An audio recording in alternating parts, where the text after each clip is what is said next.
Shalom, shalom, Israel, Israel, shalom. First and foremost, before we get this word, this Sabbath service word kicked off, we got to acknowledge our Heavenly Father, Yahweh, through His only begotten Son, Yahweh Shai, for allowing this word to come out. I hope you sincere brothers and sisters are truly, truly edified by the Sabbath service today. You got the gang, the original gang is here.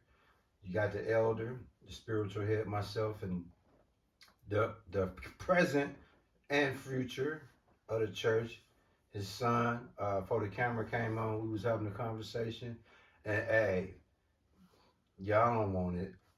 Dude over there sitting, dude right there, leave him alone. Just leave him alone. That's all I'm gonna tell you. Listen, man.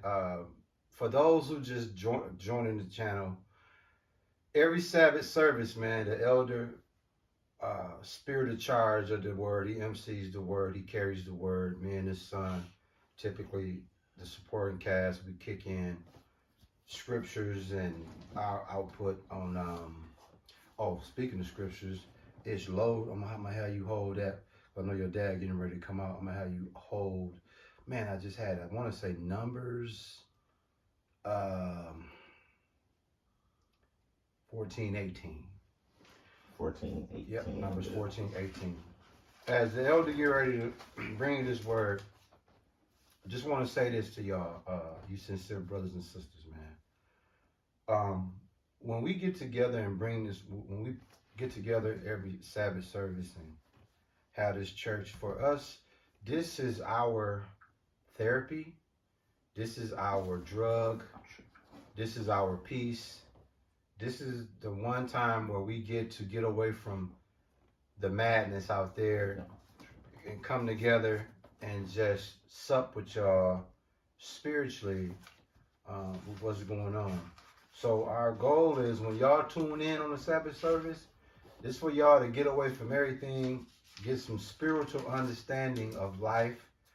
And we have an eloquent way of bringing the scriptures out as the elder goes into a lot of the things that he brings to the table. Now, without further ado, we're gonna lead it over to the elder. Let me know whenever you're ready. Whenever you're ready, we'll bring it in. But like I say, the elder always bring the word that he's working on something right now. But what I want to say, sometime in this word, you got to understand something. If you 40 plus years old, that means you have grown children, if you have children. And me and the elder was just on council last night, and the elder always talk about his childhood friends and the guys he grew up with in his neighborhood.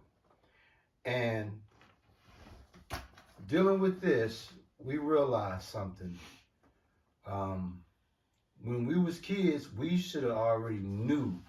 Like this right here is the original ass whooper. This the ass whooper right here.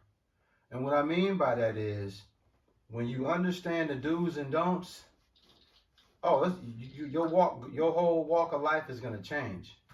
Well, me and the elder have had friends that chose a different path in life, and at the time, no harm, no foul.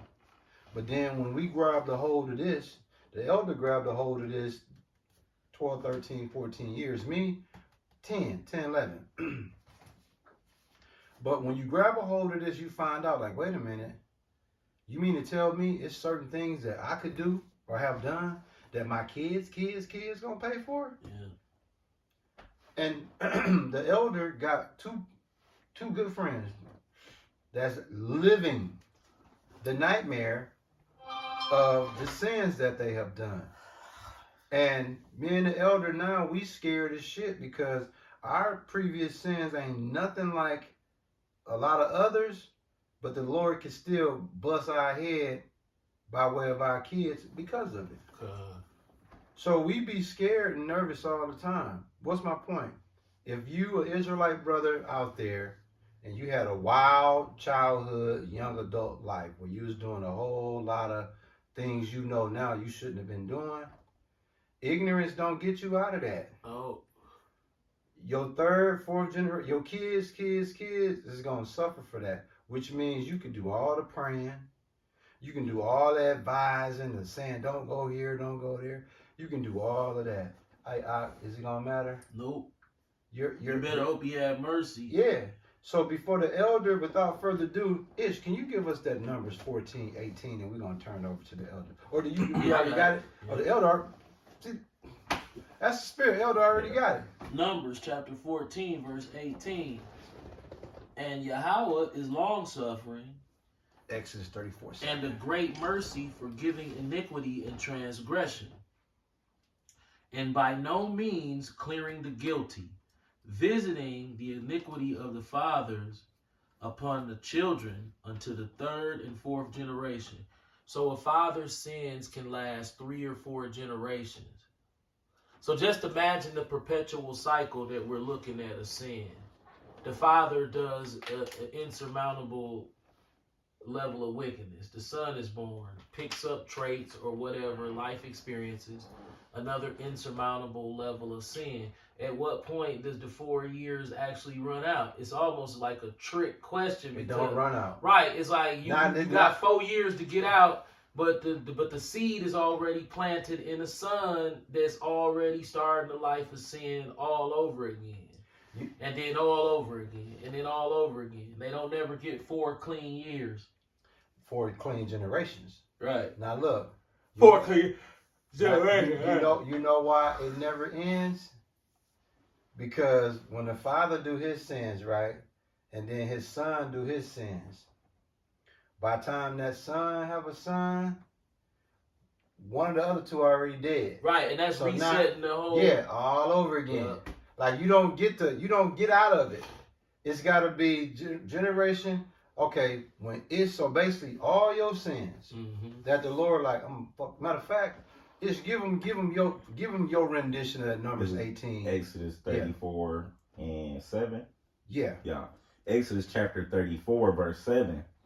Keeping mercy for thousands, forgiving iniquity and transgression and sin, and that will by no means clear the guilty, visiting the iniquity of the fathers upon the children and upon the children's children, unto the third and to the fourth generation. Come on. So Ish, I'm going to say this to you, my brother. If you should have a son, right? Yeah. Whatever he did, that the Lord was like, I got to tax you for it. You going to pay for it. Your son going to pay for it. If you or your son live enough to have another son, he going to pay for it. He going to pay for it. When you die, it's just going to keep going. Yep. Ain't that crazy? Yeah.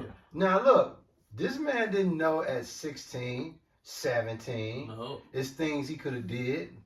The Lord be like, ignorance is not... And ignorance is no excuse in the law. Yeah. So it's like, what the elder is saying in so many words is this, dude. Proverbs 9 and 10 says, the beginning of wisdom is fearing the Lord, right? See, the Lord got us all in a trick bag. What do we mean by that? We can't cheat the game. In other words, the Lord has the cheat sheet. Right. Since we got the knowledge, we seem to think that we can maneuver our way back in time, right, and try to tear the pages off where the Lord's seen us doing that bullshit. you got. Oh no, I was just looking at what you had said. So now look, just to justify this, I'm gonna have Oxon bring this out just so y'all know. Ain't no excuses, man. James 4:17. Ain't no excuses, man. This, I call the elder the spiritual head for one reason and one reason only. The head that he has on his shoulders have always been above most of anybody I know. I'm talking about stoic, the way his brain works. He don't get caught up in folly. No nonsense spiritual person, no nonsense. Where I can get sometimes emotional and riled up. Him, he don't even crack a smile. He don't crack nothing. He just walk right past it. So his level of how he able to deal with, excuse my French, fuck shit, and he graduates, like he's like the master ish of sniffing out fuck shit and using it against you. But you got that James 4:17. Yeah. This is what y'all need to know, and we're gonna turn it back over to the Eldor. Hit him with that James 4:17 ish. James chapter 4 verse, I'm gonna start at 16. Yeah.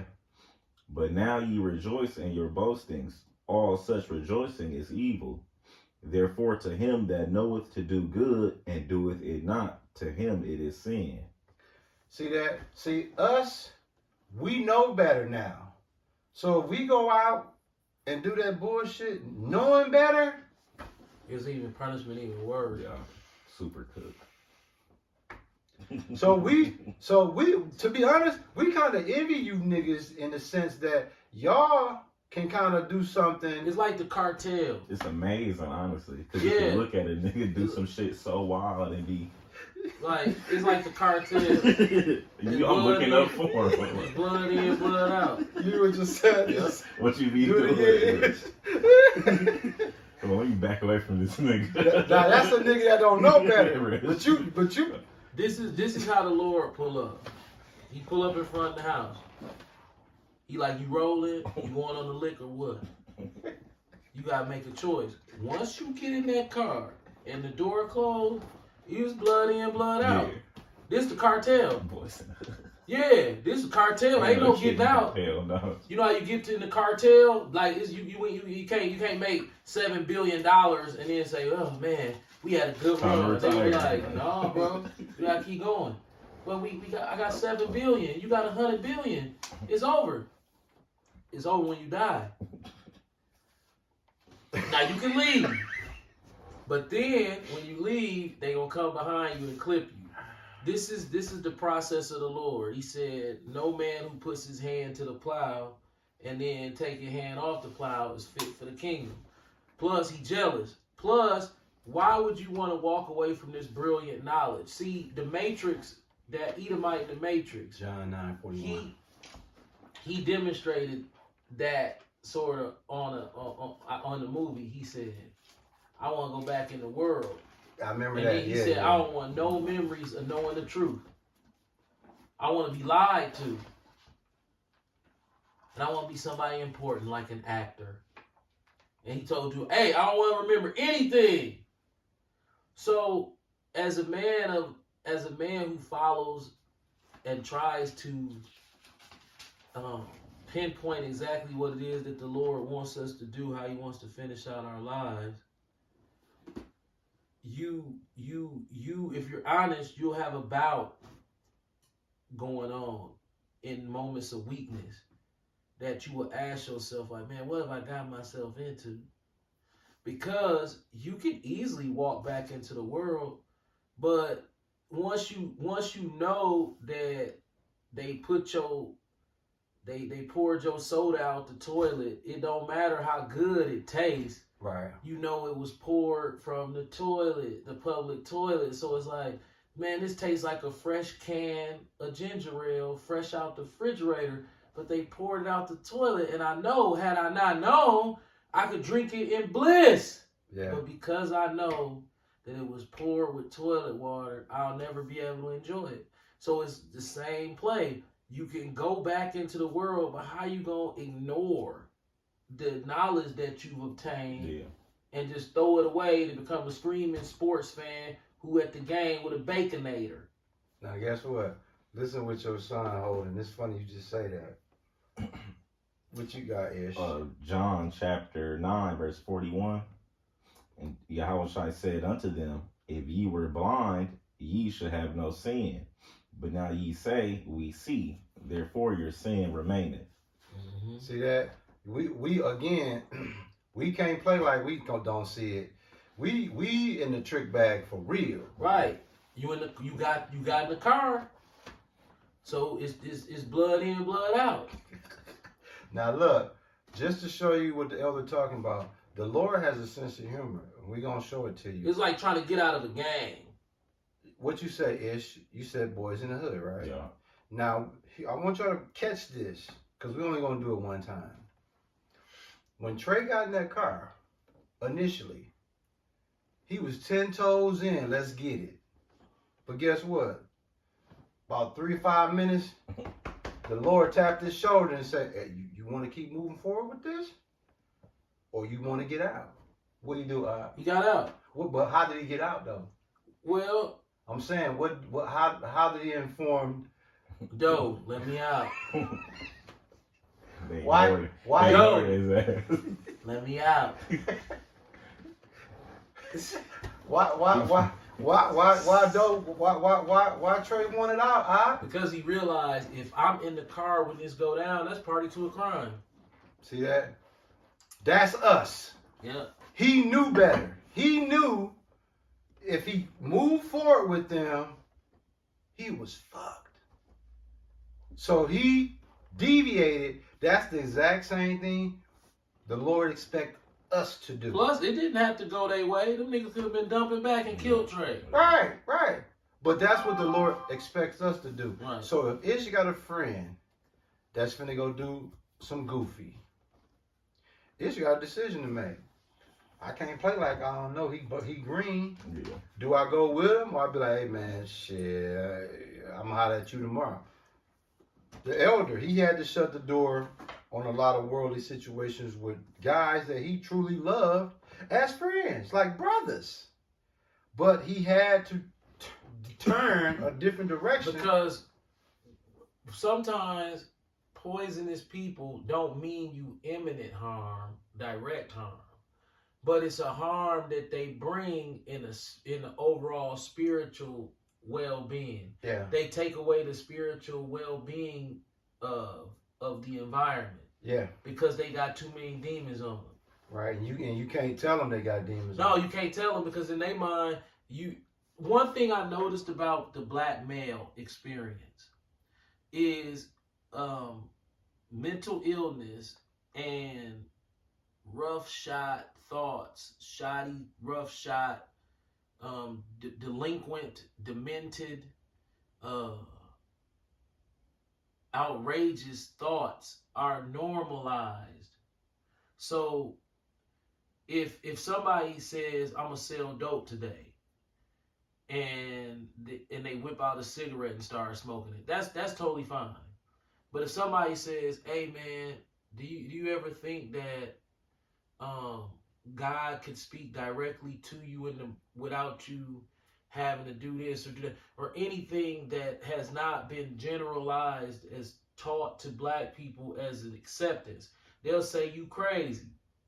Like the black men love to throw around, black people in general. How you celebrate Christmas and then call me crazy because I don't comb my hair? Oh yeah. How does that, when you go to the doctor, right? Say you in perfect health, and then the doctor comes in the room. He says, I got Joe, a scripture for that too. Joe, everything seems fine. The problem is, there's a problem. What's that? You don't comb your hair, so I'm gonna have to flunk your whole checkup because you didn't comb your hair. Did your mom teach you that when you leave the house, you got to comb your hair? So you're sick because you didn't comb your hair. That's how black people treat not combing their hair, but going to the doctor's office with their hair whipped out, and then the doctor just running down the list of shit that's wrong with them. 1929. So black people look at the outer appearance as a health concern when it's not. Say that one more time. Black people look at the outer appearance as if it's a health concern, and it's not. For instance, you used to sell life insurance. Yep. Now, from my understanding, correct me if I'm wrong, Yep. the ratio of the shoulders and the waist is how they determine Absolutely. whether or not. Jive or jive. Right. Right. 15. 1929. Now, is that how black people judge you when they see you in public? Mm-mm. No, they judge you by what clothes you had on. Yeah. So And your haircut. And your haircut. So the life insurance company Yep. shows 1929. up. The life insurance company shows up. They say, hey, on haircut. I'm at the dock you. Where's shoes? You a bum. I'm at the doctor. You gotta pay me $150 a month if your bum ass want life insurance. You a bum ass nigga. Them motherfuckers think I would give him life insurance. Look at his hair. Are they looking at your hair up? Nope. All they want to do is measure your shoulders to ratio to your midsection. That's it. To determine if they gonna cover you. Right. But black people feel like, well, my haircut and I got on nice clothes, I should be accepted by anybody. Bro, you're gonna get rejected by the life insurance people. Yep. They're gonna take your blood pressure and be like, whoa. Yep. And then they're gonna take that tape measure and wrap it around your shoulders and put it around your waist and be like, dude, you know what, dude, you gotta get a term. You gotta get a term. What they call a term? Yeah. The term life. Well, guess what? Depending on how fucked up they is, they might get rated up. Yeah. That means they'll give you insurance, but it's gonna be hella expensive because your health is you are high risk. $250 a month. $250 a month for Now, look. 40,000. This you. I give them that Sirach 19:29, bro. Excuse me. Sirach chapter 19, verse 29. A man may be known by his look, and one that hath understanding by his countenance, Right. when thou meetest him. A man's attire and excessive laughter and gait show what he is. Yeah. See that? Let me tell you something. That was beautiful. I have an insatiable disdainment I already know for where a you're going. nigga walking around with an outfit on that 40 plus years old. I knew he was going there. Why you feel such strong? Because I know he's simple. Just like that scripture said, he's simple. Because a nigga with a brain, he ain't gonna be thinking like that. Yeah. He's not even thinking in terms of clothing. It said, when you see his countenance, you know right away. Yeah. Like, okay. So if a black person, Some big ass gold glasses on his face. if a black person see him that got any kind of spiritual sense, they're gonna look at him right away and be like, you know what, dude, I like dude. Like the way your dad looked normally in public with his attire, like these pants and all that. A person that got a right mind will look at your dad and be like, okay, that's a man right there. Well, it's funny because it doesn't matter what walk of life Negroes come from, whether they're church Negroes, Muslim Negroes, street Negroes, or working class Negroes. They don't judge. They all judge other black people based on they clothes and their hair. Yeah. So Rock 13:25. That's weird. Yeah. Yeah. So it's always about your clothes and your hair, regardless of your church, college educated, street nigga, working class. It's just a black culture disease. Now, I'm gonna ask you, when did that start, and how did it get to the point where that's almost we programmed to be that way? Well, because we were raised by a bunch of women. See, women dictate that kind of shit. See, I've been a barber for a long time, and it's women beat men up psychologically by the things that they say and demand. So many men come to get a haircut and say, man, my girl was like, nigga, you need to go get your hair cut. And I'm thinking to myself, wow, that's really a blow to you. Like, I wouldn't know how to respond to my wife saying that to me, because I would take it for what it is and not what she's saying. Because in black culture, a haircut, you know, black people don't know the difference. We know that 85% of niggas can't comprehend what they read. Facts. That's sad. That's documented. Right, too. that's documented. So black men don't know the difference between needs and wants. So his woman will say, you need a haircut. So in his mind, I need a haircut. Why? Because my wife said it. No, you want one because she said it. No, I need it. And then when you try to explain to him, no, that's want. He doesn't know, because according to public school statistics, 85 out of 100 niggas, they don't know the difference between want and need. Kind. That's fucked up. And they really don't. Yeah. Because if you say, bro, no, you want a haircut.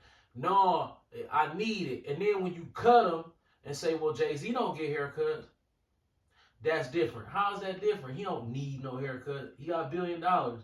Oh, well, I need my haircut. That's a luxury, bro. Bro, you don't need a haircut. You want one. And they'll get really upset and say, nah, I need it. Well, they do need it. They need it to help their self-esteem. Yeah. Yeah.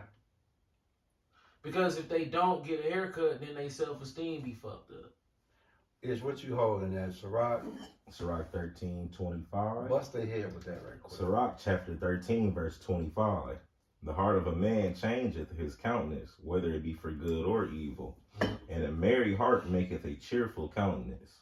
See that? So, Bro, honestly, when I look in the mirror, because my whole mentality has changed in how I look at myself. When I pick my hair out and look in the mirror, I think I look great. I'll be like, shit, you know. he really do believe that. Yeah, I do believe that. I really do believe that. Like when he first got his glasses, he was geeked. If you are a black man like that look like me, and you start to lose your hair, and then you run and you shave your head bald, you look stupid. I didn't think you looked stupid, but when every time I'm around a bald head ass nigga, I be like, look at this stupid motherfucker. Because all that says is you insecure about being bald or losing your hair in spots. Yeah. So you shave it all off because you don't want none of the spots that don't grow to show. Right. But you just ass naked your whole head, Yeah. and you do it because you don't want to be laughed at by women. Because women have expressed multiple times to black men, if you lose your hair, you gotta cut it off. Facts. Facts. But then when you cut it off, you got a slappy pappy. You look simple. Yeah. Like, you looking like Boyce Watkins and shit. Ass. Childish as a mother. Yeah, you look crazy. Yeah. Oh, butt naked head ass nigga. And then you get the little beard. They all got the same little beard. Yeah. You know what I'm saying? They cut it all bald and rock the same little beard. And it's like, okay, I get it. You think that makes you look better. Yeah. So you do it. But it's only in your head. Now look, I gotta confess something to y'all, right? This job that I got is I'm surrounded by elders, right? So I came up with a brilliant idea. I had told the elder like 3-4 weeks to cut it all off. I'm going Michael Jordan. Because that's going to work. Because that's what they want to see. But guess what? Elder was like, "You sure you want to go all the way?" And then, so he cut it low enough where it was still me. And I looked at it, I was like, all right, cool, yeah, I'll go with that. Oh, the slappy pappy look is a no-go. Yeah, slappy. That's a weak ass look. That bald ass motherfucking head, and they try to have a beard and shit to save theyself. Yeah, Well, look at my beard though. It's like, bro, the level of self-esteem, bro. You can't. No, you can't change the way God made you. Okay. This whole makeup situation that we dealing with the black man, it's crazy. It's out of hand. Yeah, it's out of hand. Yeah. I mean, the elder has a client, good brother. I'm talking about. Good dude. Good, super good. I'm talking about the goodest of the good. Yep. What's the most recent concerning behavior that he's This man pulls out an eyeliner pencil, and then he just color in everything. He draw his beard on. He just draw it on. He draw his mustache. You know how women draw their eyebrows on? Yeah. That's how niggas doing their beards now. They straight drawing it on. Now don't forget, when you talk about the sisters drawing their eyebrows on, don't forget they cut off. They'll cut their real ones off. Yep. And then draw some fake ones. What's that? That's what Jake doing. He don't have no hair growing, or he don't have the hairline that he wants. He just draw it on. It's weird. Man, let me tell you. Ish, can you grab? You already know. Deuteronomy. Is it Deuteronomy 22:6? The man pertaining to man, or what pertains to a woman. Deuteronomy 22:6. I don't know if that's it.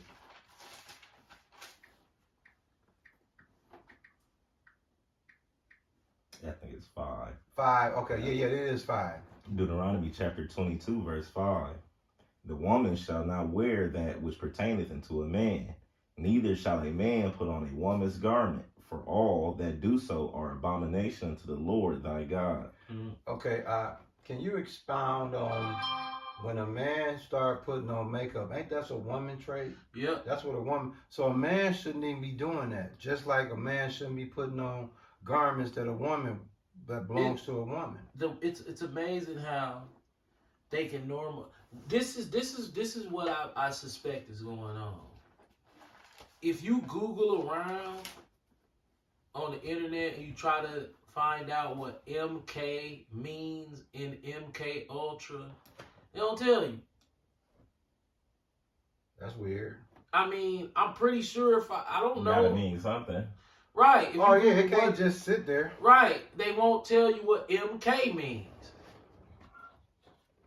Martin King. That's what I was thinking. I was like, shit, it's that for Martin King, shit. I thought that's what I thought. I'm Or like, man, monkey.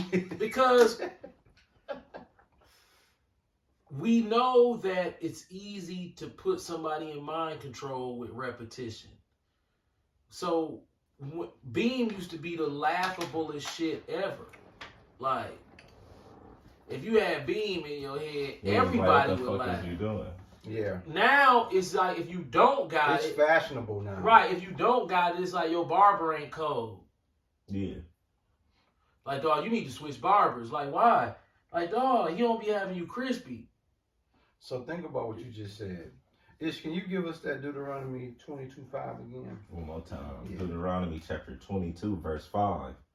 The woman shall not wear that which pertaineth unto a man, neither shall a man put on a woman's garment, for all that do so are abomination unto the Lord thy God. The one basketball playing nigga dressed up as Taylor Swift. I forgot his DeAndre name. Jordan. Right, he dressed up as Taylor What? Swift Yeah. for Halloween. See? Blonde wig and lipstick. Yep.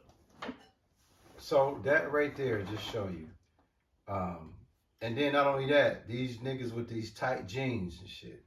I'm talking about super tight jeans. Like, I like Jimmy Butler. Vacuum sealed ass. I like him as a basketball player, but dog, he real suspect. Yeah. Like he do a lot of garments that's pertain to a woman. And it's accepted. Yep. It's like, listen, y'all. We talked about earlier about the sins of the father, and it goes down to his kids. Can you share them? Can you give them a synopsis of Mr. Arms? Well, I have a friend that he was probably the biggest drug dealer ever. Have something like that. Yeah. In Milwaukee. For sure. He got in trouble with the law. He ended up getting a bucket load of time. And his children have just falling apart out here. He just lost a daughter. His other daughter had a car accident running from the police and killed her friend while she had her baby in the car. Yeah. And his son murdered an innocent female at a bar like last winter that he couldn't get in, and now and then the daughter just so three of his children have taken like a really, really bad hard hit. One has 60 years in prison. One has her friend's death on her record running from the police with no driver's license. She did some time. I believe she's out now. And then his other daughter was just last month, October on the 13th, was killed by her boyfriend. And then her boyfriend killed himself. So damn, that was her. That was his daughter. Yeah. So when you look at it, you have to put a spiritual perspective on it. It's amazing how you can go back to 1993 and you can just watch him just, I'm talking about, get all the women, you know what I'm saying, have all the money, all the gear, everything going super good. You know, I'm talking about really living it up. He was the street Terrence Howard. Right. Just looking ass dude. Just really living it up. Just really making it happen. Just having everything his way. Dominating the female circuit. You know, out gangstering all the niggas. Yep. Everything going super smooth. Getting the most money. Getting the most money. Everything going super smooth. And the Lord sits back and waits 35 years and say, okay, remember what you did 35 years ago all the way up to now? Yeah, I was winning. Now you finna wish that you was a broke bum laying in the gutter and never had any of that stuff. And then the breaking down process starts, and nobody ever wants their children to be hit. You want to take the hit for him. You want to take the hit for him. But that ain't how he set it up. That's not how the Lord set it up. So the whole time that you shenanigan, you know what I'm saying? That's your name, shenanigan. Yeah. You know what I'm saying? That's a new name for these niggas, shenanigan. What's dude? Who is dude? You know shenanigan. like who is that? That nigga, that's shenanigan right there. Yeah. Shenanigan. You niggas mamas like them weird ass names. It's probably a nigga somewhere named Shenanigan. Facts. Where's Shenanigan at? Ass dude. Shenanigan, get your ass in here before I beat your ass. You know how they be talking? Yeah. You know how the nigga woman be cussing her kids out in the show with the weird name? Quantarius. Yeah. Get your ass over here before I beat your ass. Right. How many times you been in Walmart and heard that? Yeah, you done heard that motherfucker. Jaquan. Right. Get your ass down before I beat your ass. Right. Right. Yeah, you hear it in the next aisle. Yeah, that's crazy, man. Dantarius. Yeah, Dantarius. Bring your ass over here. Stop playing with that before I beat your ass. I would have had a pity for every time I heard a nigga woman do that to a kid, bro. Yeah, man. You be in the store just looking like, uh-oh. Yeah, no, she don't give a fuck. And Elvis be looking like, right, yeah, here we go. Dantarius is gonna get his butt kicked by his mom. Yeah, I feel sorry for Now him. look, this is how Esau put the nigga woman in the trick bag. If you whoop your kids, you get in trouble. Get your ass. But remember when the nigga woman was whooping her son upside his head out there when he was at that riot? They was outraged, bro. Remember they was like, yeah, good. That's what he deserves. Keep him in line. Remember that? You don't remember that The shit? nigga woman ran up on her son. Remember he was at the riot. And she started, you ain't finna be out here with them. She started whooping him like a nigga, like, to the crib. That nigga was walking to the crib. They put her on CNN and gave her props for that. Yeah. You don't remember that? Yeah. They was like, it That was shit just was a viral. noble, it was noble. Yep, it went How viral. you wasn't let your son be a victim or a criminal. But the whole time. I thought you were supposed to beat your kid. See? Yeah, I got a 4 o'clock. Yeah. So, listen, man, we're going to get ready to close out this word. I hope you sincere brothers and sisters were truly edified by this word. We give all praises, glory, and honor to our Heavenly Father, Yahweh, through His only begotten Son, Yahushua, for allowing this word to come out, man. Shalom. How we look on time, man? I think 30, 40, yup.